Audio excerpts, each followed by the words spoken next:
Alright mga amigos, matapos ang medyo maginoong press con sa Canelo versus Munguia noong mga nakaraang linggo, ngayon pa lamang po uminit ang Canelo versus Munguia press con.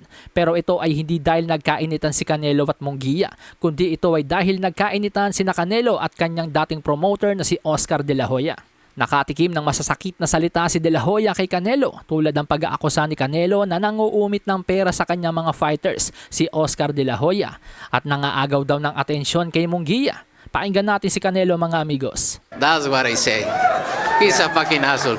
He tried to keep the attention for him, not for Munguia. He's a fucking asshole. He steals his fighters. That's what he do. Pero masakit din ang mga binitawang salita ni Oscar De La Hoya kay Canelo Alvarez tulad ng sabihin ni De La Hoya na Golden Boy Promotions ang nagpasikat kay Canelo kaya dapat matuto itong rumespeto. Sinabi ni De La Hoya na 2 beses nag-failed sa drug test itong si Canelo na para bang sinasabi ni De La Hoya na mandaraya at drug cheat itong si Canelo. Nirefresh pa nga ni De La Hoya ang mga tao ng kanyang sabihin na si Jaime Munguia pa ang nagboluntaryong lumaban kay Triple G noon nang mag-fail sa drug test itong si Canelo. Pakinggan natin si De La Hoya mga amigos. But that doesn't change the fact that Golden Boy built Canelo Alvarez, period. The company you fought under for decades has always had one name, and it's mine. So put some fucking respect on it.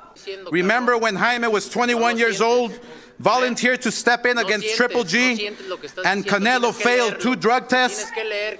At dahil nga po sa pambabastos ni Canelo kay De La Hoya, maging si David Benavides ay napapost sa kanyang social media at sinasabing matutong gumalang itong si Canelo kay De La Hoya. Sa kabilang banda mga amigos, nag-init din si Coach Freddie Roach nang sabihin ni Canelo Alvarez na sa loob lamang ng 8 rounds patutulugin ito si Jaime Munguia.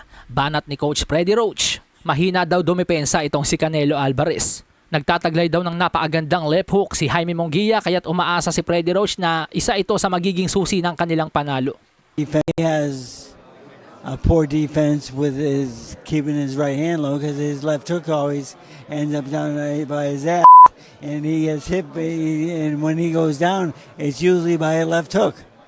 And my guy throws a great left hook, and I'm hoping that's one of the keys to the fight.